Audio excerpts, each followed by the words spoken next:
Each year, Microsoft Research hosts hundreds of influential speakers from around the world, including leading scientists, renowned experts in technology, book authors, and leading academics, and makes videos of these lectures freely available.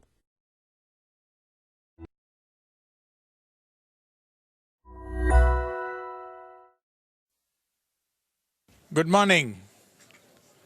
Welcome again to the 16th Faculty Summit. I saw a lot of you at the reception yesterday. Hope you had a good dinner and got a lot of sleep, because we have 2 full days of great talks, panels, a research showcase, a lot of things. The program is in this book. I think most of you got it. I'm sure, if you thought about it, you recognize we kind of try to model after a Broadway playbill. So it has the program, and then it has these ads on the side. So you should check out the ads. Those ads actually point you to the various demos in the research showcase and so on. So we'll have a great day of talks here. In the evening, as usual, at the end of the first day, we have a banquet. Normally, at least in the past, we used to take you on this wonderful boat cruise on Lake Washington. But guess what? No more boat. They sold the boat. They probably figured that we were all causing too much trouble or something. I don't know why. But, Seattle has a lot to offer. It's not just the boat. One of the things that Seattle is famous for, which some of you might know, is Dale Chihuly and his great work of glass art. So we're going to actually do the banquet at the Chihuly Garden and Glass at the Seattle Center. Buses will leave right after the fireside chat in the evening. Right? Now, we always try to make it fun and do a great experience, but the real business is here. The conversations you have with each other, with us, the talks and the panels and discussions, we want you to be stimulated. And we also want you to use this, and we want us to use this with you to increase our connection between yourselves and us and each other, and to kind of build and foster a community as a research community. Now, there is a lot of stuff that's going on. I'm going to have a few announcements to make throughout the day. I'll come every now and then and announce 1 or 2 things. But first, I want to call attention to a couple of things. There's a photo booth. You might have already seen it. If not, go check it out. Take a picture of yourself. Be as crazy as you want. Put it on Facebook, Instagram, Twitter, wherever else these things are done. I'm still old-fashioned, so I don't know quite what all the social network channels are these days. There's also a game. You look at the back of your badge, you'll see about the game. Check out the game.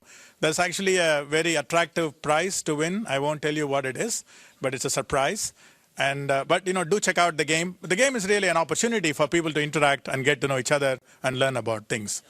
And the program is with you. Check it out, as you go through the day. Okay. And of course, the research showcase, which is where the demos and some of the other interesting things are being offered, will be there tomorrow.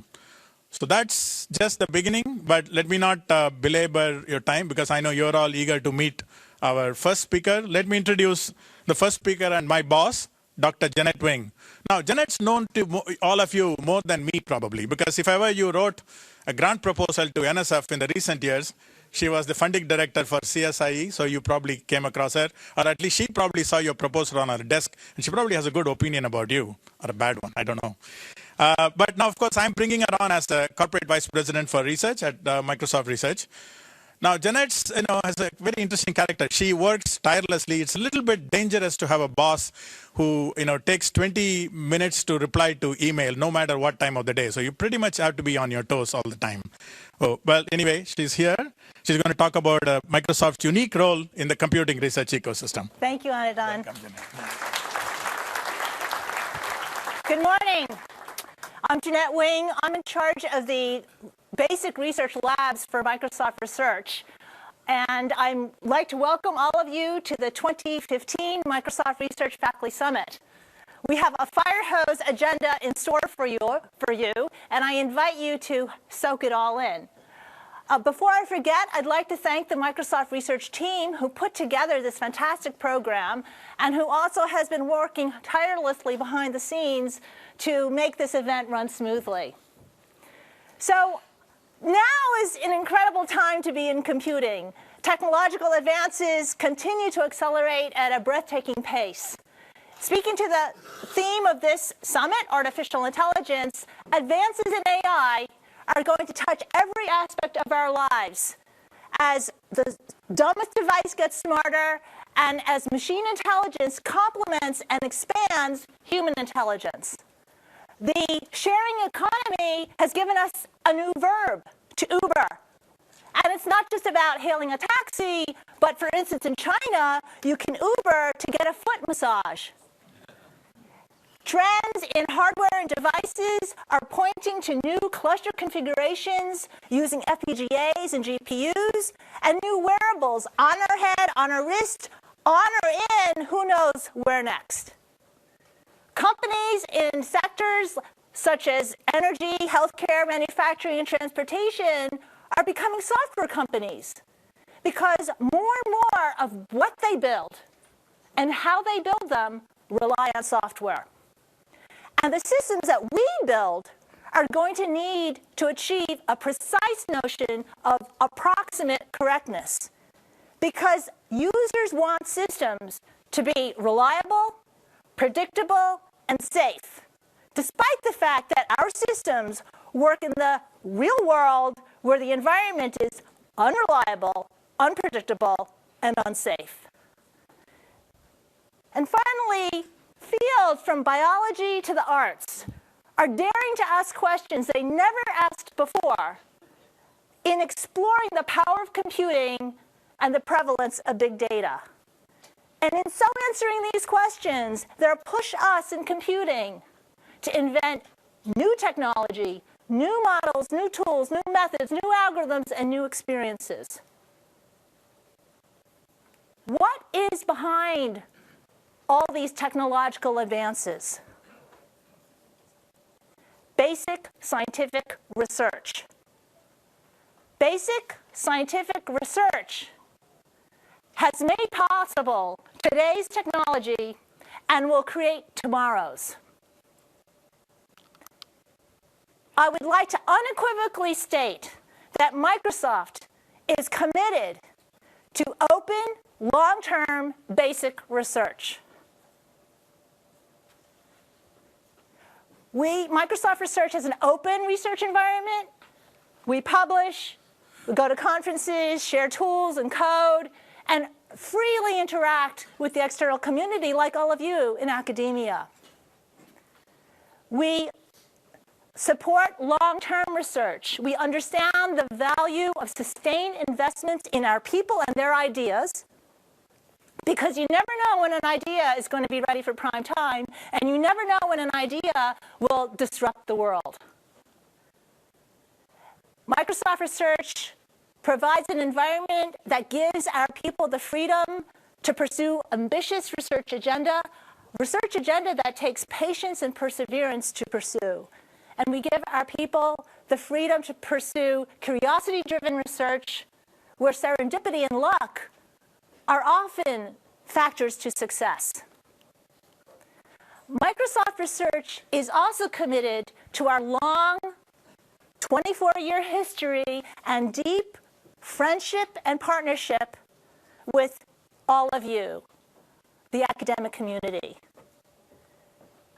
We love hosting faculty visitors and student interns. In fact, this year alone, we have hundreds of student interns worldwide spending their summers with us. In fact, we think of you in academia as an extension of ourselves as much as we hope you see us as an extension of yourselves. More broadly, I'm very proud that Microsoft Research plays a unique role in the government, academia, industry, research ecosystem. The tire tracks diagrams, which some of you participated in creating, including our very own Peter Lee, published by the National Academies, argue the importance of this research ecosystem in information technology on society and on our economy.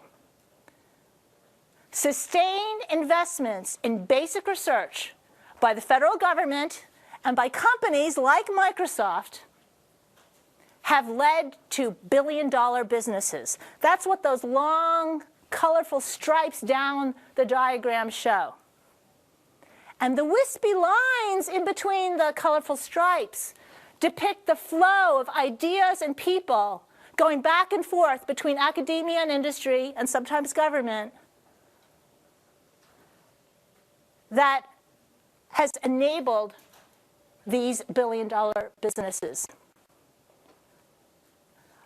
Microsoft Research plays a unique role in this ecosystem because first, as I mentioned, we support an academic-style research environment, but also because we're in a large corporation. And in the sense of the environment that we support, standing 1,200 people strong, we are able to support a diversity of research styles, from the single investigator to teams of scientists and engineers working together to achieve a shared vision that no one person can achieve alone.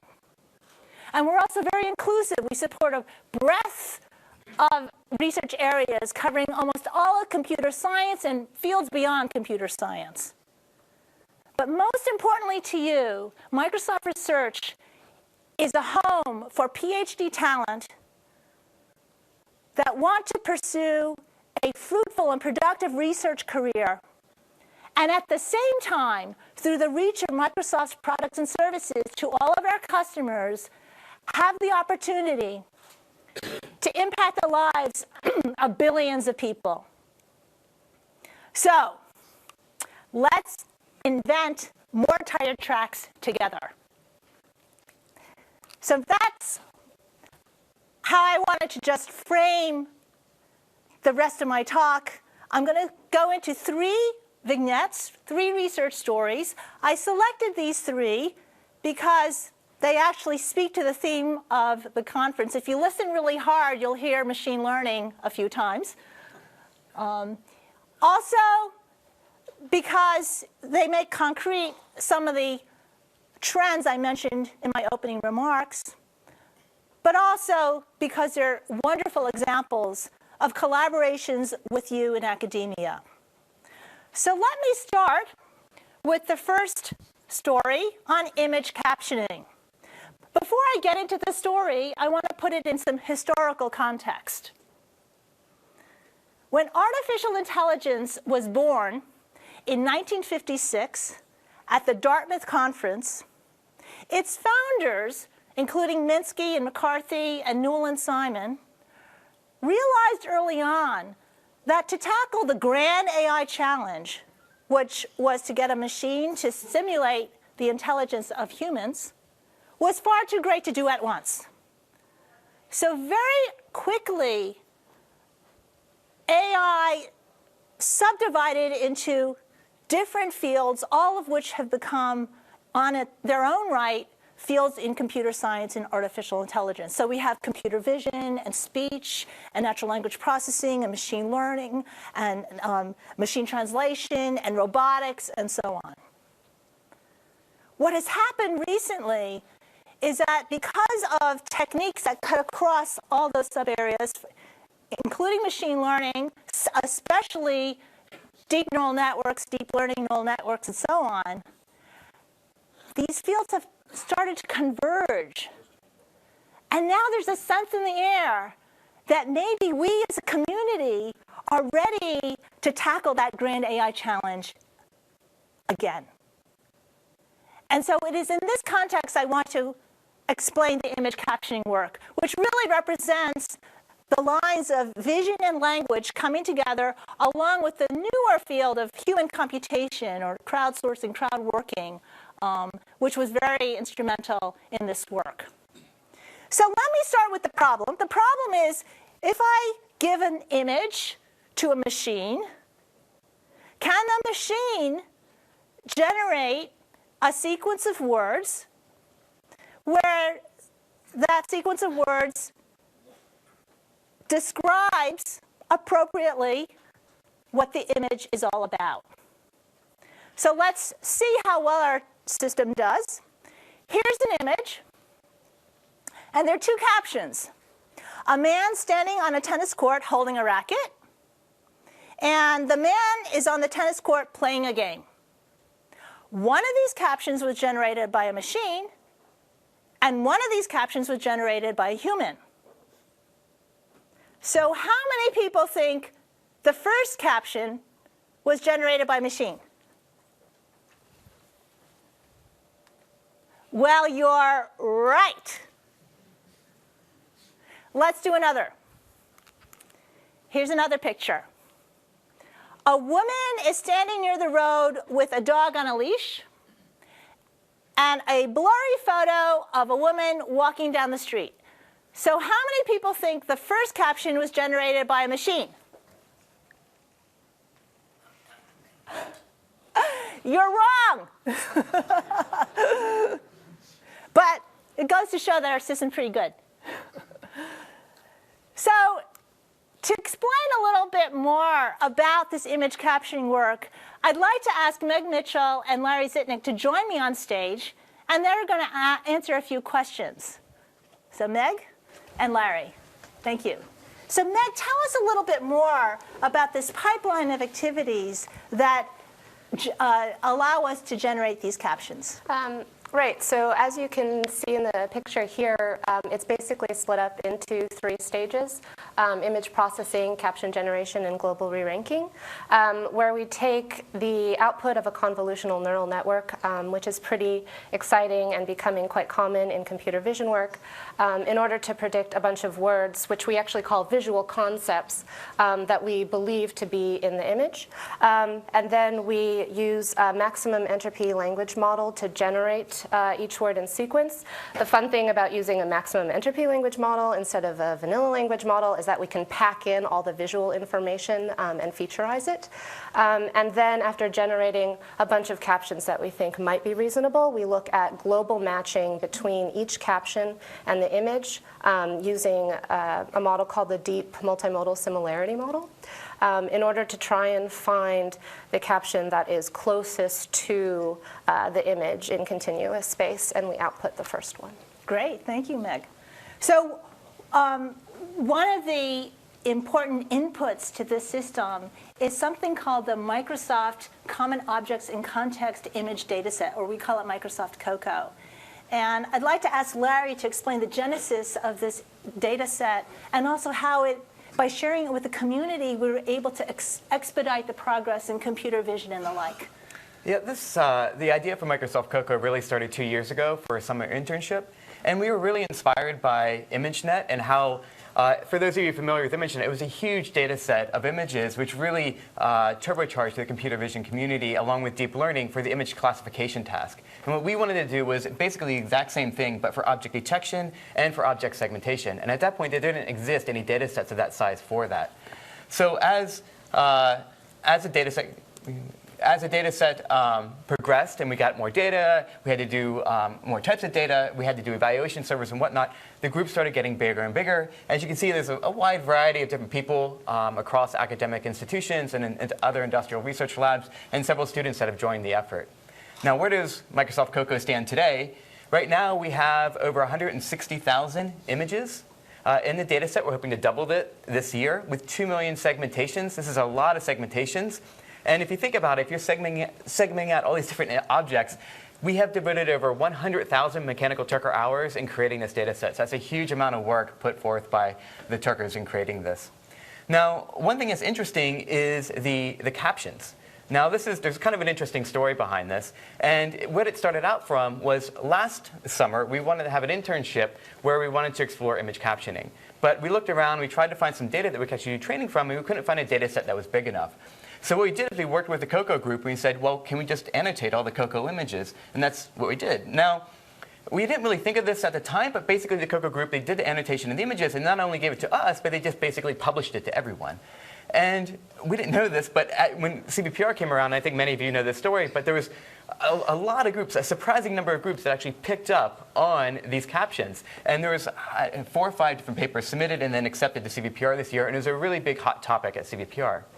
Now, one of the kind of the negative things that happened was we weren't anticipating it actually taking off the way it did. So we didn't give people evaluation protocols. So all the papers were evaluating the different approaches using different evaluation metrics. So again, with the Coco team, we worked together and we came up with an evaluation server. So that way all the papers could then submit the results and we'd have apple-to-apple comparisons.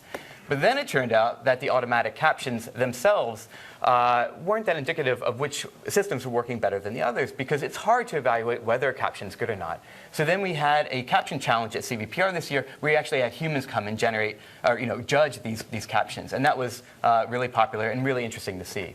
And then coming up at ICCV this year, we're going to then have our first object detection, segmentation, and key point challenge.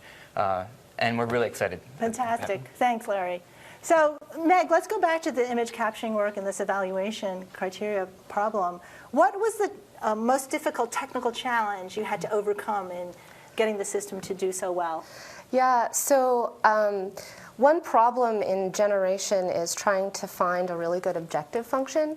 The difficulty when you're working on generation is that there are so many possible things you can say. How do you measure how right something is, and what does that even mean? So we ended up working with a blue metric, which is common in machine translation work. But we also really prioritized human evaluation as well, and that ended up helping us quite a bit. And sort of in this space, a bunch of new metrics came out of this. One is the CIDR metric, which was spearheaded by Devi Parikh, who's in the audience, and that uses a consensus over a bunch of references. The other is Delta Blue, which is spearheaded by Michelle Galley and is at ACL this year. And that uses human scores across, it's a generalization of blue that uses human scores for captions. Great, thank you. So I opened this segment talking about the convergence of some sub-areas in artificial intelligence, for instance, in this case, vision and language. So Larry, what do you anticipate possibly a new cognitive skill that humans are good at that might be the next step in incorporating in this image captioning work? Well, this work that BQA, next one. This work here BQA is done with Devi Parikh and Drew Batra, both at Virginia Tech. And what's really interesting about this project is it not only combines vision and language, but also combines common sense reasoning as well. So if you look at a couple of these examples, you have, does this person have 20/20 vision? Now, to answer that question, you need to be able to understand what the question means. You got to understand what 20/20 vision implies, and then you got to be able to detect whether the person in the image actually has glasses or not. And very similar for, is this a vegetarian pizza? So this really does combine many different aspects of AI together. And it also has a great side benefit where we can actually evaluate it, because it's yes or no for many of the questions. Some of the questions are numbers or colors or that sort of thing. But it makes it much easier to evaluate, and we don't have to worry about some of the messiness that we had with the image captioning task. Very interesting. Thank you, Larry and Meg. I encourage you to go to the research showcase and the talks that both Larry and Meg are giving today and tomorrow. So my next story actually comes from computational biology, itself a field that has emerged over the past 10 or 15 years as computer scientists and biologists have been working side by side to discover new biology and to push state-of-the-art in computing. This particular work is on the use of statistical machine learning applied to gene editing. And it's joint between Microsoft Research and the Broad Institute of MIT and Harvard. This work is really picking up on this revolutionary gene editing system called CRISPR. CRISPR stands for Clustered Regularly Interspaced Short Palindromic Repeats. So we'll just call it CRISPR. It started actually many years ago when bacteria researchers discovered weird-looking sequences of DNA and didn't know what these sequences were for, what their purpose is and what they're good for. And it wasn't until 2007 when a yogurt company discovered that there's a natural defense mechanism by bacteria against viral attacks.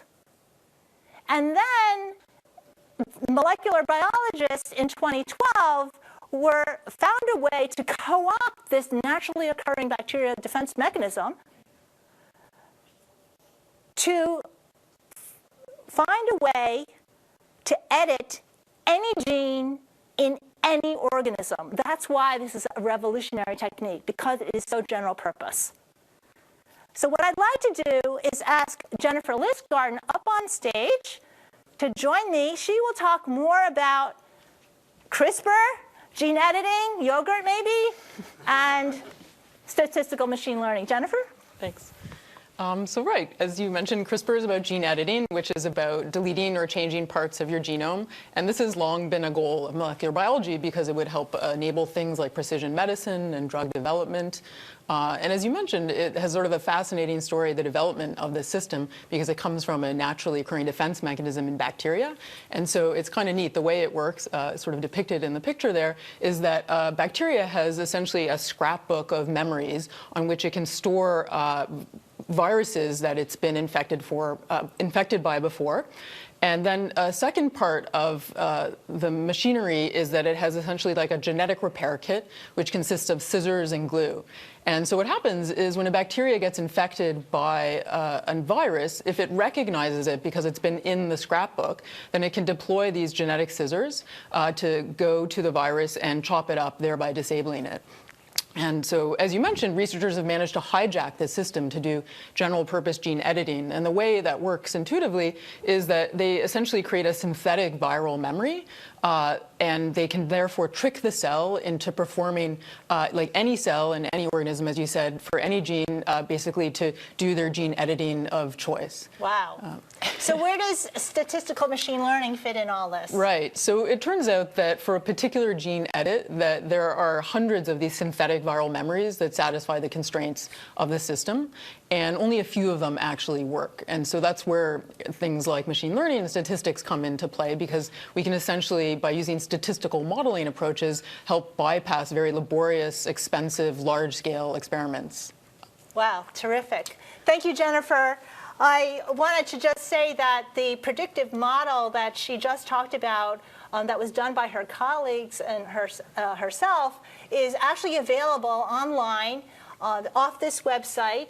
And I understand that it's actually replacing the model that the Broad Institute has been using and has already been, is like accessed every 20 minutes, which is astonishing for the community. Is that right? That's right. And there's also some interesting things. When we were doing the modeling, for example, one of the challenges was to figure out how to encode these synthetic viral memories, which are actually strings of DNA.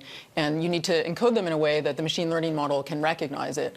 And so what was interesting is in finding new encodings, we found encodings that not only improved the predictive performance, but actually yielded very interesting biological insights. And so one in particular was the thermodynamics of this synthetic viral memory, which again is a piece of DNA. And so in particular, what happens is this piece of DNA, the synthetic viral memory, comes near a target region. And if it recognizes that sort of at the very end, it creates a bond.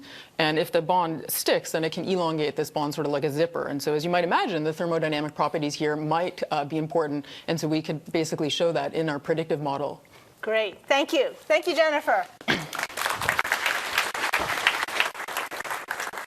My next story is on a project on safe cyber-physical systems. Cyber-physical systems are systems that have a computational core that interact with the physical world. Examples are self-driving cars, embedded medical devices, robots, and anything and everything having to do with the Internet of Things. What's scientifically challenging about making cyber-physical systems safe is to actually prove properties about systems that where you have to reason over both continuous and discrete variables at the same time. Because for digital systems, we can represent the behavior in terms of Booleans, but for real-world systems, we have to represent their behavior in terms of physics, which is often represented, of course, in terms of sets of differential equations. So that's a scientific challenge. This project is relatively new. It just started in November, but already it has grown into this multidisciplinary effort and multi-institutional effort. You can see on the right the logos of some of the universities that we're partnering with. It's a very exciting project, and what I'd like to do is to ask Ethan Jackson to join me on stage. He's bringing his favorite cyber-physical system with him. So you'll have to explain, why did you choose drones to be the platform for cyber-physical systems? Right. So this is my friend the drone. I think it's a great example of what you can do if you can make commodity robotic systems safe. So this thing costs about $1,500, relatively inexpensive for a robot. It can jump the Space Needle. fly about 40 miles an hour. But if you think about what you do with these today, it's mainly limited to the hobby market. And the reason is we don't know yet if they're safe. So they're limited by what they can do because somebody needs to be in control of them manually. If we can give them safe autonomy, we can sort of unlock the potential of something like this. Great. I'm just going to set this here, set my friend here. For those of you who know me, who know my background in formal methods of verification, of course I'm going to ask a verification question of Ethan. But so basically the team has structured the system into 4 layers. And what I'd like to ask Ethan is, if you start from the bottom layer where you have the real-time operating system, all the way to the top layer where you have the drone planning its route and making sure it's not going to bump into anything, walk us through the layers from the bottom up and tell us what is the key property that we actually want to verify to ensure the safety of the entire system. Right. So in this slide here, you see a drone moving through an unstructured environment, placing something, which we may talk about in a moment, into the environment. So that's a pretty complicated mission that we want the drone to do. To accomplish that, we have to get a lot of things right. So at the very bottom layer, we need an operating system that's memory safe, that's real time, that has protocols that can communicate with the environment without being hacked. At the next level, we need sensors, robust sensing, because these are the eyes and the ears of something like a drone. If sensors fail, the system can come down. In fact, this even happens in commercial aerospace. Unfortunately, the crash in 2009 of the Air France flight from Brazil was due to a sensor failure. So we need to understand how we build models of sensors so that we can validate the software that consumes that data. The layer above that is the control. As you talked about, the control software is in charge of setting something like a drone into a particular physical state, some height, some velocity. That control software needs to take into account the physics of the drone. So when we validate that, we need to use tools like Z3 combined with tools to reason about the continuous dynamics to make sure that composition works correctly. And then finally, at the high level, you want something that can plan a mission like this for you, so that you can do something interesting at scale. At the high level, we want to ask questions like, if you plan this mission, can you justify why you took that course of action? Particularly if you have to do something like avoid an obstacle or make a trade-off between 2 difficult decisions. And you promised at one point that you would slip in machine learning and computer vision. Oh, right, yes. So, of course, both in the sensing, we have machine learning to build models of what sensors can do and how they can fail. Vision is a key sensor. Also, at the task planning level, machine learning is something that's used quite often to generate these plans that say, this is how I'm going to try to optimally complete a mission. Thank you, Ethan. So now for something completely different. I'm about to now unveil what's underneath this black cloth. And I don't expect any oohs or ahs, because you're probably looking at this. What is that? This is the world's most sophisticated mosquito trap. Okay, Ethan. Mosquito traps, mosquitoes, CyberPhysical Systems. Okay, right, great. So if we can make a drone safe, can that make the world safer? That's what we wanted to ask. And we started to look at using drones to detect emerging infectious diseases as they move through mosquitoes. So the idea is, can we put devices into the environment that can catch mosquitoes at scale, bring them back so that we can analyze what pathogens have passed through a mosquito? That requires us to make a cyber-physical system like a drone work well. It even required us to make the most advanced mosquito trap, which is itself actually a cyber-physical system that uses many of the components in the stack that we discussed earlier. So if we can roll a video, I'll show you how we came on the design of this trap, and the feasibility study we did to understand, is something like this possible? At any moment, a video. Roll the video. At any moment, a video will show. Okay, so we work with the island nation of Grenada to manually go fly drones and catch mosquitoes approximately every 5 square miles in the island. What this allowed us to do was to sample the pathogens we could see through a mosquito using existing low throughput manual sampling while flying a drone around every place where we put a trap. We can then go back and correlate what the drone saw using vision and machine learning to build classifiers to say, if you were to release a drone in a novel environment, where should it go hunting for mosquitoes? And then eventually we'd like to get it to the point where it can put a device like this into the environment, which automates a lot of the field biology that you would do on the end. So in the end, you get something scalable, high throughput. Pretty impressive. The demo tomorrow, by the way, will have live mosquitoes in here. You can see it catching them. Bring your bug spray. But these are not malaria-infected mosquitoes. They're not infected with malaria. That's true.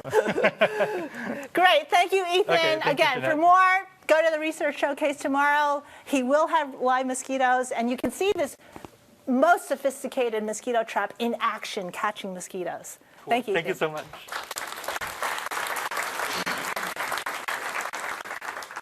So now I want to make two major, exciting announcements. Just to keep you in more suspense, let me remind you of what I was saying earlier, that we very much welcome our partnership and working with you in academia, including sometimes when we have resources that are hard to attain or impossible to attain in academia, we want to share them with you. And so it is in that spirit that I want to make these two announcements. The first is a request for proposals based on Project Catapult. Project Catapult is led by Doug Berker of Microsoft Research in collaboration with Derek Chow of the Bing hardware engineering team. Their observation was that data center workloads need to simultaneously satisfy a number of demands, including computational capability, low cost, flexibility, low power usage, and so on. And Project Catapult designed and implemented an FPGA-based reconfigurable fabric for data centers. And they were able to show, for a very critical component of the Bing pipeline, how to improve the performance of that component by almost a factor of 2. So I'm not going to talk any more about Project Catapult because Peter Lee, tomorrow afternoon, in the plenary session, will tell you more about its masterful design, its incredible performance, and the potential of large-scale applications. What I do want to mention is the request for proposals. We're providing the academic community two kinds of resources.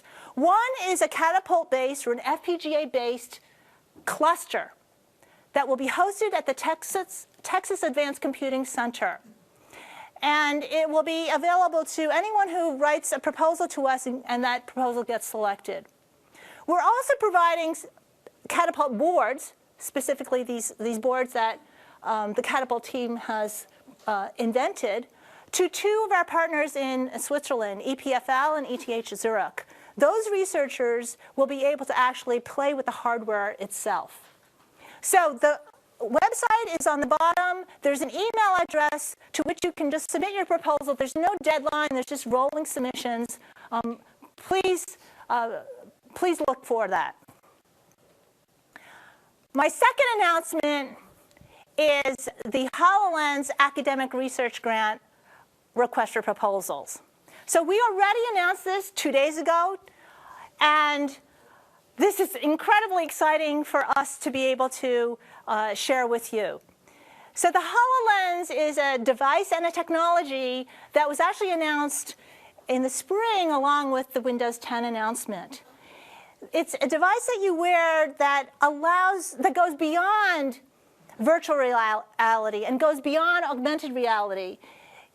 It supports what we call mixed reality because you're able to manipulate in space 3D holographic images. So we like to call this holographic computing. And what I'd like to do is first show you a video from Case Western Reserve University to see how they were able to use this technology in the classroom. We've been teaching human anatomy the same way for 100 years. Students get a cadaver, then they look at medical illustrations, and it's completely two-dimensional, and the human body isn't. Microsoft HoloLens is a holographic computer that you wear. It enables you to bring your digital world into your real world. At Case Western Reserve University, we are focused on solving problems and creating new knowledge. My job is to teach, and I really think this could impact almost everything that we teach people. With Hololens, you can see the muscles on top of the skeleton all at the same time. You can bring them in and out and exactly understand where things sit. You can take any anatomical part and show any of it. You can move it around, you can make it kind of translucent so you can see through the outside, and that really helped me understand how cardiac anatomy worked. I actually had a moment where I found the aortic valve, and it was the first time that I'd actually seen the aortic valve in relation to all the other anatomical structures.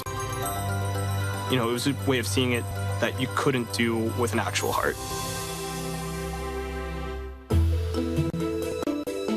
I think this will improve students' confidence in learning anatomy dramatically. By creating simulations with the HoloLens that lets them have an experience where they can fail, that would be the best way to learn, because we don't allow people to fail too much in real-life medicine. With HoloLens, you could imagine having a class standing around a model, almost like a tour group in a museum, where they're all interacting completely naturally. I spend a huge amount of time to make sure they become the best professionals, because it's all of our jobs to make the world a better place. Working with Case Western Reserve University to create this paradigm shift so that we can leap together with students into the future of education. We believe that HoloLens is going to enable us to do that. We talked about being able to use it to teach art history. We have an anthropology department too that I think will enjoy this technology. Anytime you change the way that you see things, it changes the way that you understand them. As soon as you can change somebody's understanding, then they can change the way they see the world.